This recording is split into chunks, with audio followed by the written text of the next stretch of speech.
All righty, I'm turning it over to you. All right, let me get my screen up.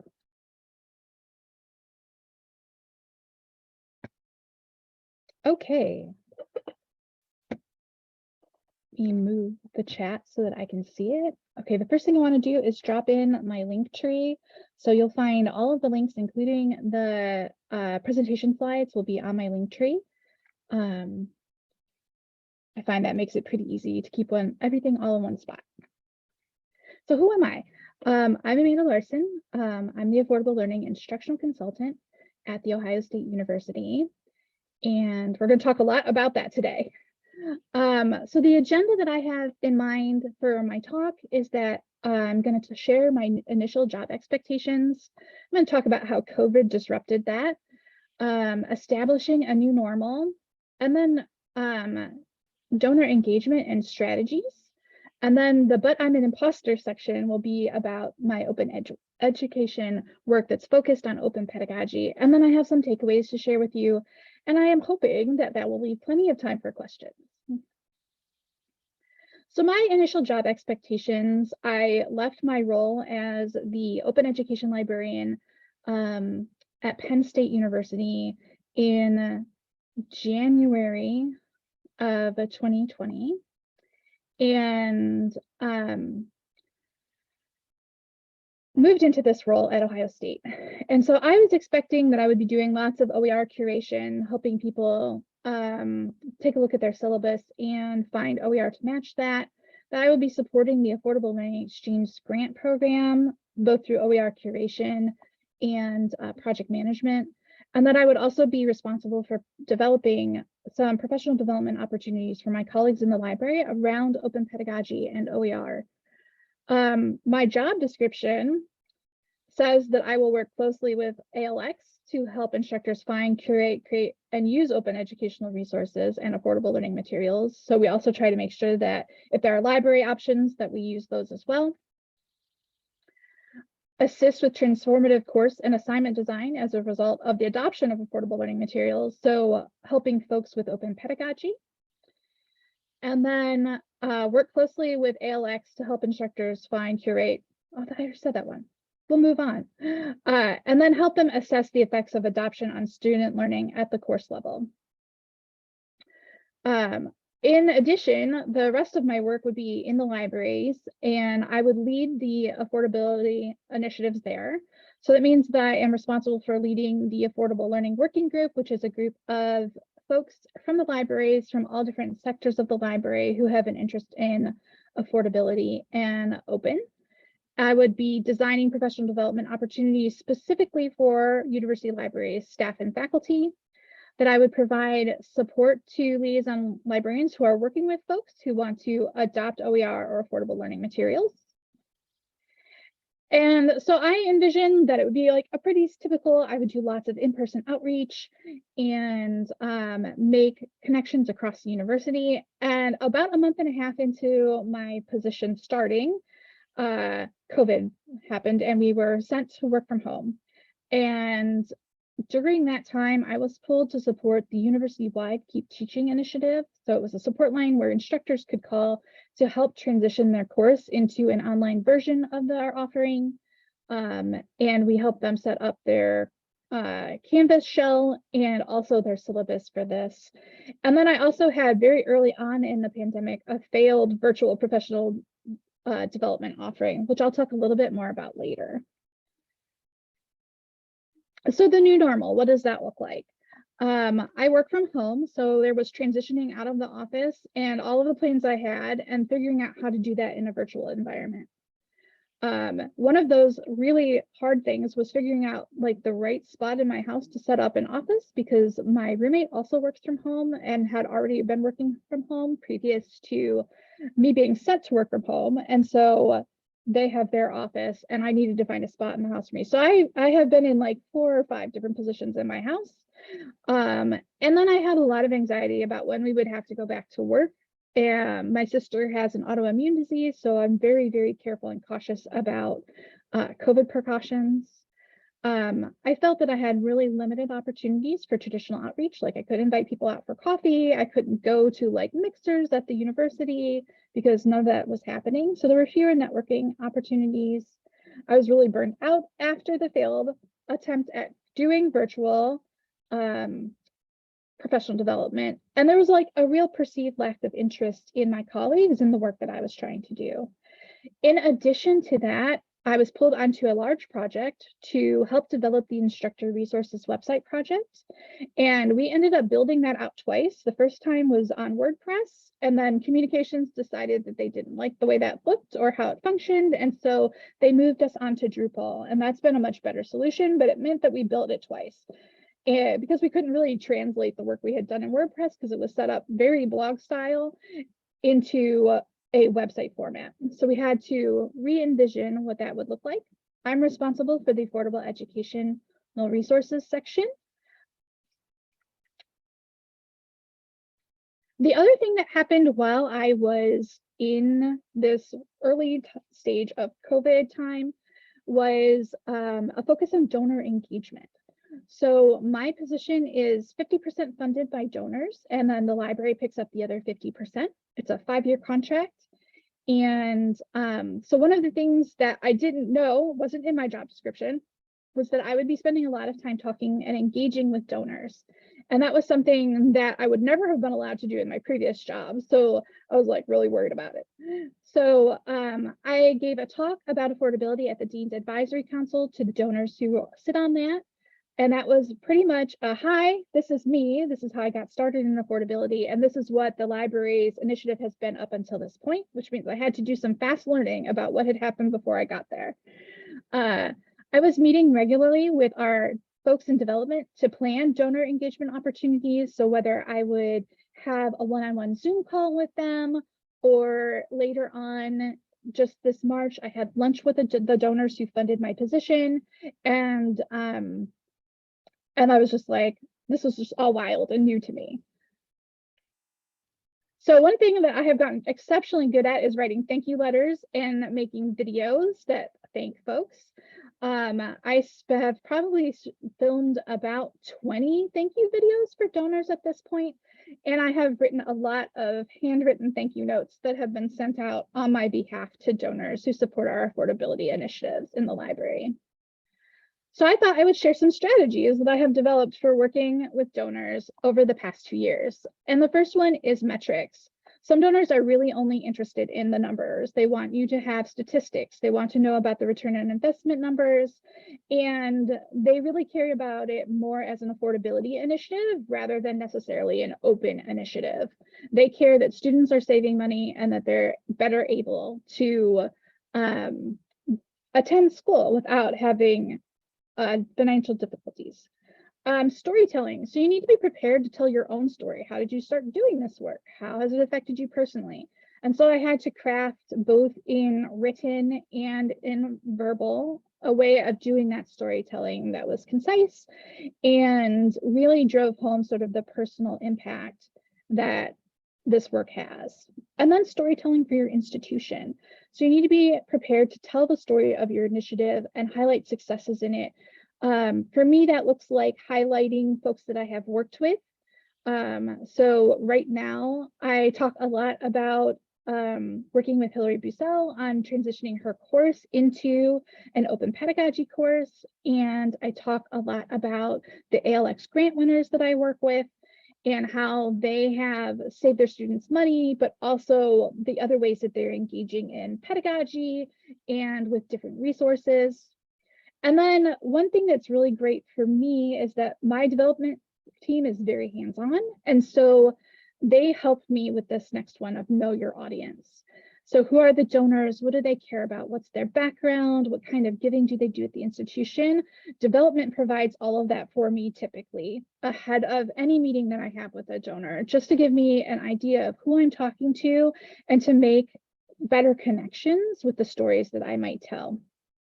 I would also recommend that if you are working with folks from development or donor engagement, that you really follow their lead, ask them questions, and let them sort of guide you through the process. One thing I've been extremely grateful for is their support through all of this. And then always send a thank you. So follow up afterwards with some kind of personal thank you to whomever you engaged with. And that can look like an email, it can look like a video, it can look like a handwritten note. I've done all of those things, a whole lot. So one of the things that happened when I left my previous job is that I felt that like my core sense of my expertise was shaken a little bit. And so I've been really anxious about like doing things that replicated things that might have not worked out well in my previous job. So starting off the bat with a failed community of interest was not a great start for me.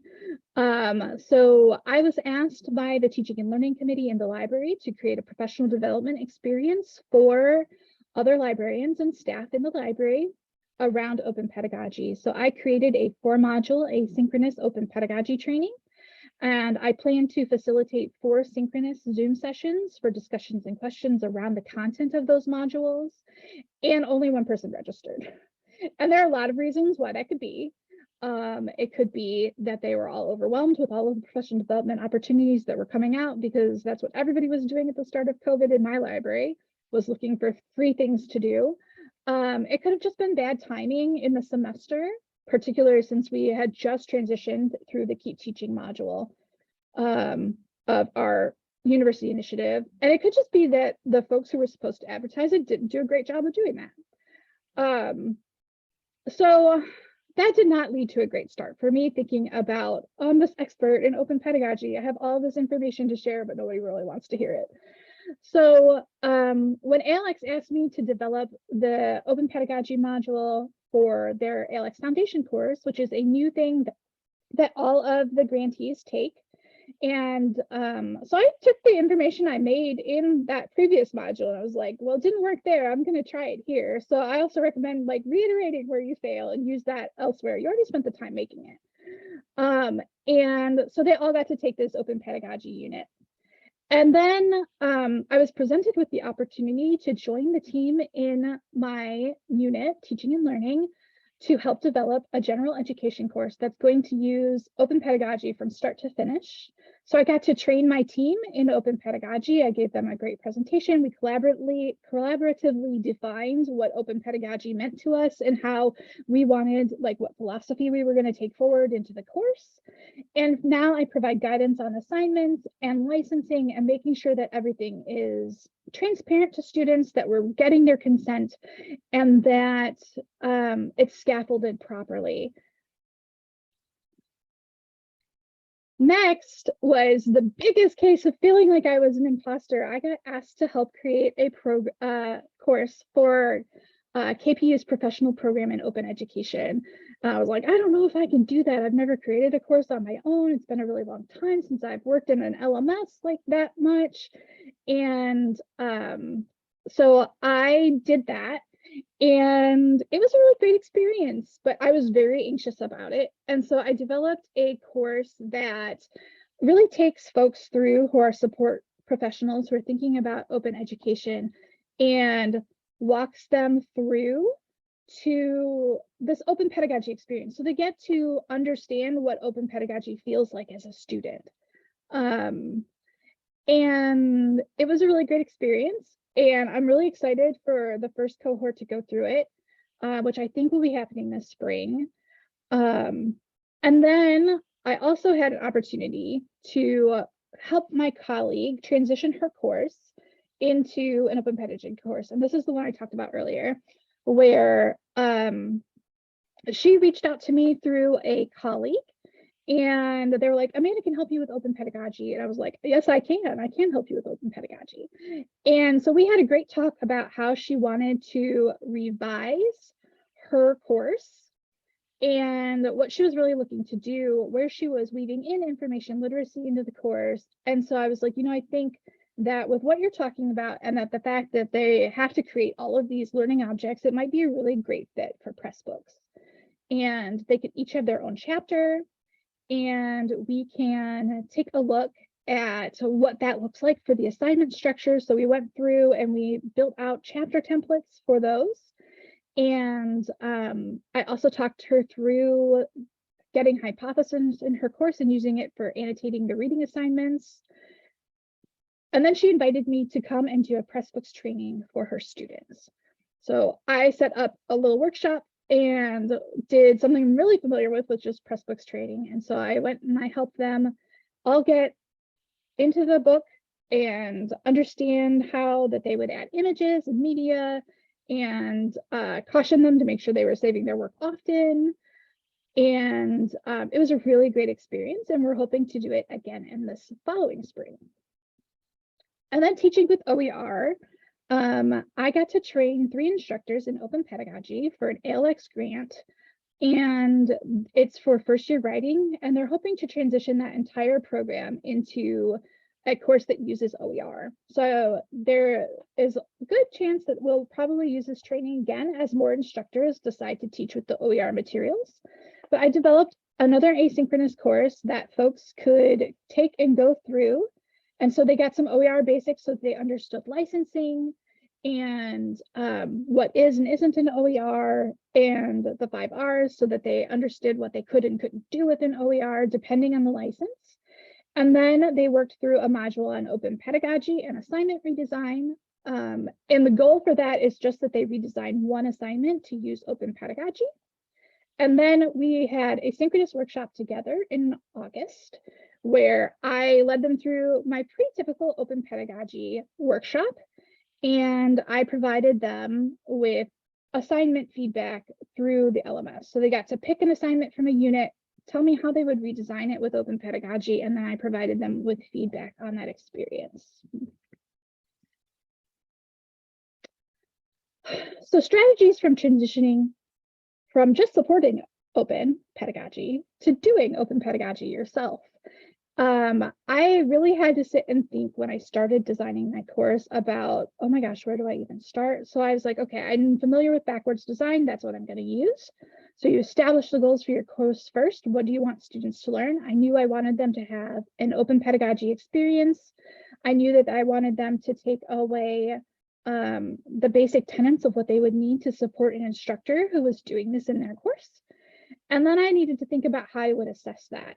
So what I did was each module has 4 types of assignments. The first one is an annotation assignment so that they get familiar with hypothesis and working with each other inside a social annotation.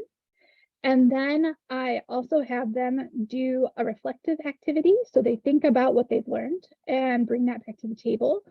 And then we do an application where they learn and they take what they learned and they build a learning object that they can use in their day-to-day work. And then the 4th one is sort of tied into that learning object, where they have to reflect on where they might find difficulty in helping an instructor through that sort of process. I would say that done is better than perfect. It's really normal to feel pressure for everything to be perfect because you're the professional. You're the person who tells everybody else how to do this and gives them support and resources. But what I found is I had to push that aside and really just work to get my draft done so that I could get feedback on it and continue to sort of grow. I say you are the resource. You should treat yourself like an instructor. What guidance would you give somebody else? If you have like a standard spiel that you do, make sure you give yourself that and then follow your own advice. You also get to start small. Not every assignment would need to use open pedagogy. If we extol starting small to our instructors, we can also start small when we have the opportunity to build open pedagogy learning objects ourselves. Accept the support you're offered. So whether you're designing a course for your home institution or for another program somewhere, if you have the opportunity, make sure that you learn the support structures that exist and you can use them. So if you have technical folks you can reach out to for ways to do things in the learning management system, that's really great. If you have people who can offer you feedback from your team, that's also really fantastic. And then above all, I think it's really important to focus and not lose sight on scaffolding the projects. And so that means to me that you scaffold students through any tools that you pick to use. So say you're using Pressbooks, there needs to be some sort of training for them on Pressbooks.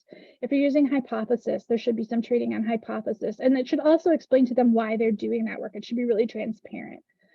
And then also any new concepts. So they are probably not familiar with intellectual property or licensing or what they can do as student authors. And so it's important to think through how you would scaffold those concepts. And then also accessibility. It's really important to start with accessibility and make sure that they understand that, images need alt tags, and walk them through that, and also through what they can do to help make their end project be more accessible. So takeaways for folks who are just starting this work. I hope that what my position description and the work that I actually do now illuminates that there's a whole lot of variety to what you can do in an OER position, and that it's really normal for your job to change from what the position description says to what you're doing every day in the work that you do. I can't think of a job where that's not true, where I haven't had that experience, which means you should also be updating your job description as your duties change. Don't feel like that you have to do it all, or that you have to do all of it at the same time. And then also I suggest to start small and then build up as you go. For folks who are advanced intermediate, who have been maybe doing this work for a longer period of time, you can grow your services by engaging in open pedagogy support if you've been working in a really OER curation sort of space. And you can grow your advocacy role in your university's affordability efforts and open efforts by engaging with donors around affordability topics. And maybe you were in the situation I was in last time, where you can't do that because you would never be allowed to speak to a donor, much less think about like building things for them. But maybe you aren't in that position and you can engage with donors. And there's another session this afternoon about engaging with donors, if that's something you're interested in, that you might want to check out. And then I think that it's really okay to feel like an imposter when it comes to course design, because it's a big learning step. Like, you're growing as a person when you take that step from I just support this thing to now I can also do this thing. And so you're really transferring those skills and getting that knowledge transfer. Like I like to talk about with my instructors, like we want students to make knowledge transfer. And so it's okay to feel that way and just sit with it for a minute and then go, okay, I'm still going to do it. I'm going to work through this feeling, and hopefully something great comes out of it. And if not, I can iterate on it and make it better. Because that's the thing, is the course is never really done. You have to keep iterating on it. You got to get student feedback, and you have to redesign things that didn't work out so well, because you don't know until you have students in the class what that's like. All right. So that was my whirlwind tour of that. I love to save time for questions, because my favorite part of a presentation is getting to engage with all of you about what kind of questions you might have in this arena. So I'm going to stop sharing my screen, and I am open to questions. Thanks, Amanda. I will say that you should be able to unmute if you want to ask your questions that way and are comfortable. If not, you can put them in the chat. And Amanda, thanks for the shout out. That's my presentation next about the donors. So go to Julia's session. I'm getting There is one question in the chat from earlier, if your links include links to the staff course and the ALX foundation course. They do not. So the ALX foundation course is a closed course that is not under my control. I would share it if I could. I don't have that ability. It is monitored by the ALX folks. I can link you to, which is not in my links. Hold on, let me get out of my presentation on my screen. I can link you to the press book that came out of the work I did with Hillary Bucell.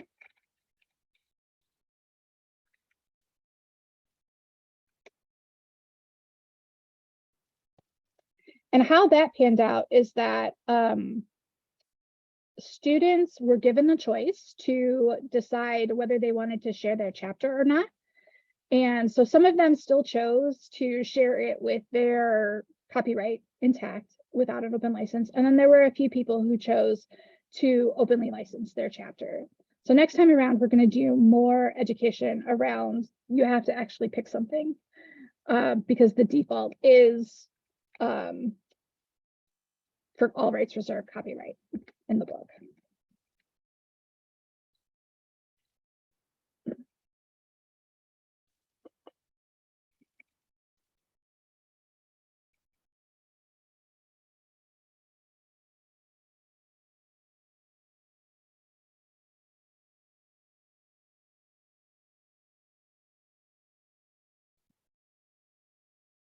I'm very good at teacher silence.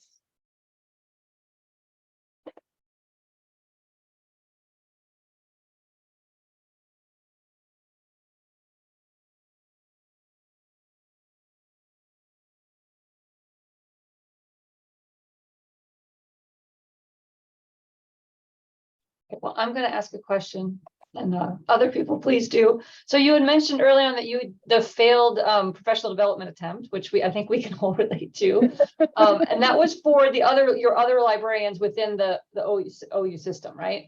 Yes. So how did you do that in like your course management, arena? How did you develop that? Yeah, so I was asked, and I was asked by the teaching and learning committee, and I was kind of just given free reign to make whatever I wanted. They had somebody else who did sort of like a shared reading, and then they got together on Zoom to like talk about it. I didn't want to do that because that's not something I really want to attend. So I'm not going to make people do something I wouldn't want to do, but maybe it was more successful. So I did it in our learning management system, which is Canvas. And so the goal was that they would register, and then I would get them added to the course. I only needed 4 people for it to run for the open pedagogy exercises, and I only had 1 person who registered, and I had 1 person who was like, I didn't want to register because I was afraid I would take space of other people. I was like, well, I'll let you know if I get enough people, and I'm happy to include you. They were both from my department who were interested in it, and this is despite in every survey, the subject liaisons and other folks saying, we want to learn more about affordability. And I'm like, okay, but if you don't come, I can't teach you about it. So I'm going to try to do a more traditional workshop series to replace that. It will cover the same content probably, but it will definitely be more like, come to my workshop for an hour at lunchtime and see if that gets more people to come to the professional development that I'm trying to make them do. That my goal through that was also that they might experience some open pedagogy so that they understood what they were talking about when they worked with instructors. It was 4 modules. The first one was OER basics. And so it would cover anything they needed to know about supporting folks who were just interested in OER, also to make sure that we were on the same page around Creative Commons licensing. And then the second one was open pedagogy basics, which introduced them to multiple definitions of open pedagogy. There was sort of like a discussion board post for them to come together and like collaboratively define open pedagogy based on what they had read. And then we would work with that definition moving forward. And then the third module was on supporting instructors with open pedagogy. So what does that look like? What kind of supports do you need to provide them with if they're thinking about engaging in open pedagogy? And so that included like what counts as an open pedagogy assignment, the importance of getting consent from students, resources that they might need. So like, here's the student IP policy. You probably don't have that just sitting there on your desktop waiting to be shared. And then the fourth one was how to do open pedagogy in sort of like one-shot or sustained library sessions. So they would get to develop a lesson plan that we would share openly, at least within our community of interest. And so I'm hoping that I can revise some of that into a new workshop series for them in the spring, maybe. That's awesome. There is a question in the chat. Apologies if I missed this. Do you have faculty status, and has that influenced your interactions with teaching faculty? Okay, I am staff, but I had faculty status at Penn State, so I do have sort of like faculty background. And what I have noticed is that it hasn't really changed anything in the way that I interact with faculty who teach. They still just see me as a librarian. Like it doesn't really matter to them whether that's staff or faculty. And I think that would have more impact on actually my library colleagues. If I had faculty status, they would be more inclined to come to professional development opportunities because I would be one of them. And I have noticed that divide certainly in our library, that they often are a little cliquey. But but I haven't noticed a change in interacting with teaching faculty. Those interactions are still very much the same as when I had faculty status. Faculty are like, you are a librarian, and most of the time they're like, I can trust you. You have all of this expertise in this thing that you're going to share with me, and then I'm going to be, as the faculty member, I'm going to be the subject matter expert for that topic of whatever it is that we're talking about. That hasn't changed at all.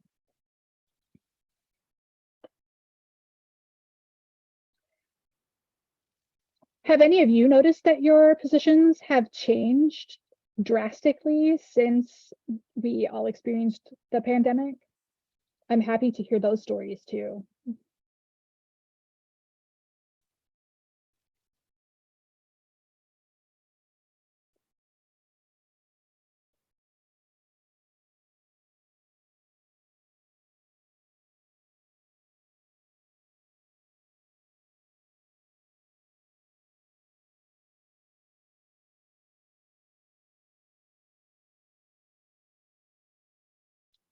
Okay, I know people on this. I can see who you are.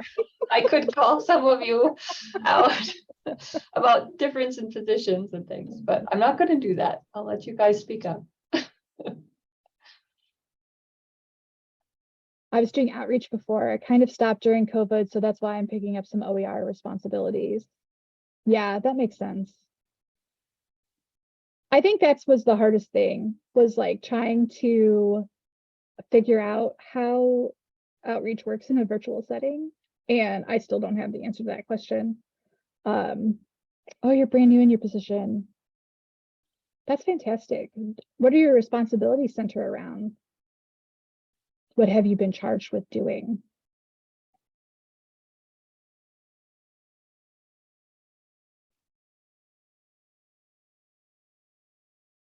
Any suggestions for trying to move into the OER role? Based on, so the other thing that I am sort of known for in the open community is my research on position descriptions for this kind of work.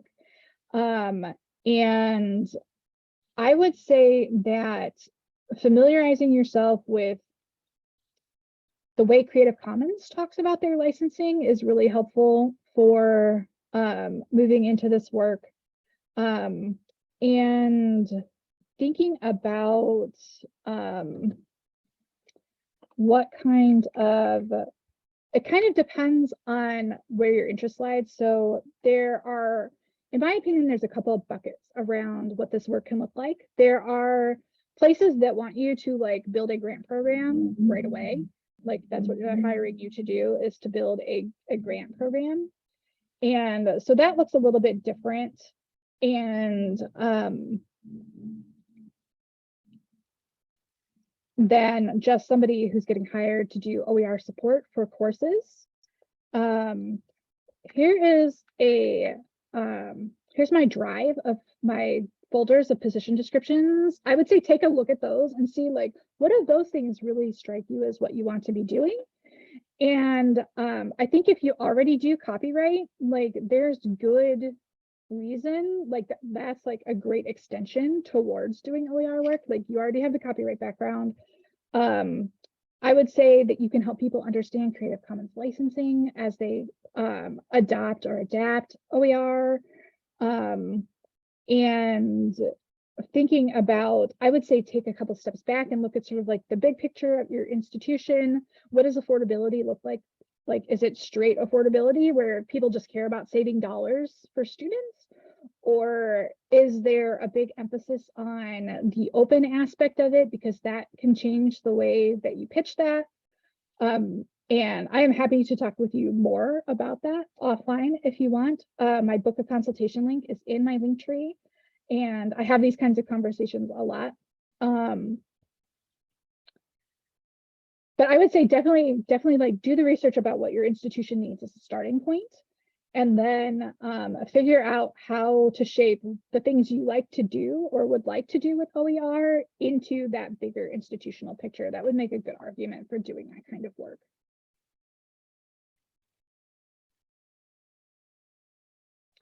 Ooh, that's a really good question.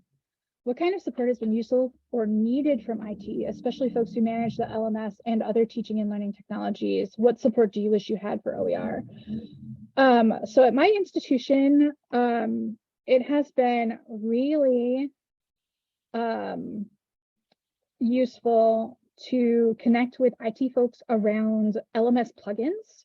So there is an LMS plugin for Hypothesis so that students don't have to leave the LMS to do the annotation. They can do it inside of that. That's been really extremely helpful, thinking about the way that we want to build in interactivity and informal sort of assessments into that. So like H5P plugin would be another great one. And that would be, that's where I found the most support, and is like figuring out how to get the tools I need into the LMS. And some of that depends on, like, at my institution, it depends on like what college the course ends up living in, whether they have access to that tool or not. And making sure that you're reaching out to the right people. So for anybody who's like in the College of Arts and Sciences, I make sure I connect them to the right person to help them get that set up in their LMS.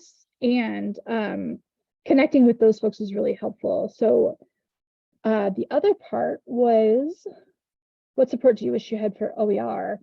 I think it's pretty much tools. Like, we need tools. And depending on what LMS you use, there are ways to share like course things. So like Canvas has Canvas Commons, but that's kind of like the wild, wild west. So figuring out a way to share modules in a way that would be really useful outside of the institution would be great. Like figuring out, how do I share my work once it's in the LMS, whether that's like turning it into something else or finding a downloadable file that somebody else could use. I think that's the big technical issue, is what tools do I use? And then how do I also share to like build out shared abundance and reciprocity?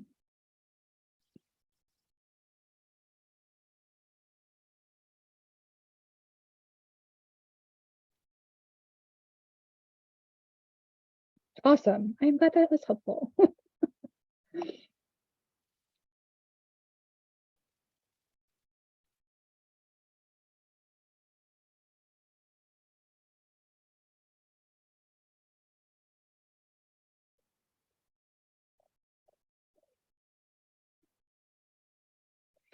Is there anything y'all are nervous about supporting folks with open pedagogy?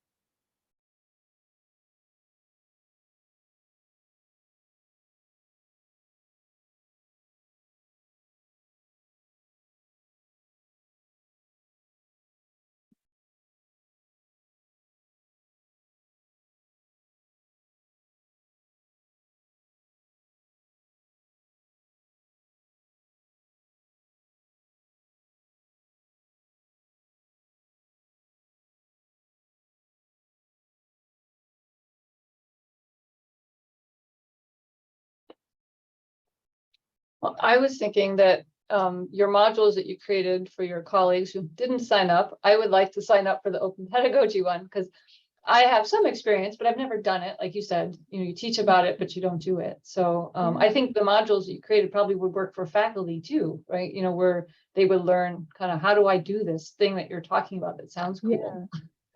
Yeah, I'm hoping that I can turn the teaching with OER. If I want to scale it so it's like really specific to the first year writing program right now. If I could make that discipline agnostic, I think that would be a really great opportunity to provide that to faculty at my institution. And so I'm hoping that I'll be able to work with the Drake Institute to offer that as part of the professional development work that they do, because that's already established and people trust them. And I'm just like this weirdo who's over at the library. So maybe that would make them be more inclined to sign up if it came through the Drake Institute, where they're used to getting professional development. You might also check and see, I'm working on my OER librarianship certificate through OEN. They're trusted too. Yeah. That's a great suggestion. I think that's part of the struggle, is that you come to an institution new, right? So you Right. are trying to make connections. And then of course you had to go remote, which makes it even harder. And I find that with a lot of open OER positions is they're hiring new people to come in. And, you know, I've been here for around 13 years now, so I know that there's some influence with that, right? So when I start talking to faculty, and so I always feel for them that like there's a struggle, and then now you had to go remote to do that as well. Yeah, it's definitely been a struggle to like figure out how to meet people, because if we were in person, if that were the case, I would have arranged to have coffee with somebody or to like go to a department meeting or something to like chat about this. But that's still not super, like we're still like half and half. Some people are back, some people aren't. People have varying feelings about that.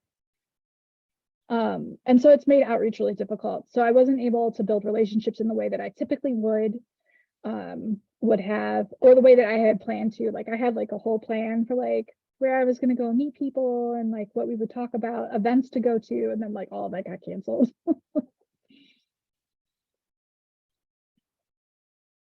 So we have about 10 more minutes. So get your questions in. I do have to shut the room down right away because it's reused again for the next session. So I'm also happy to give you guys 10 minutes back in your day because this is a very busy day.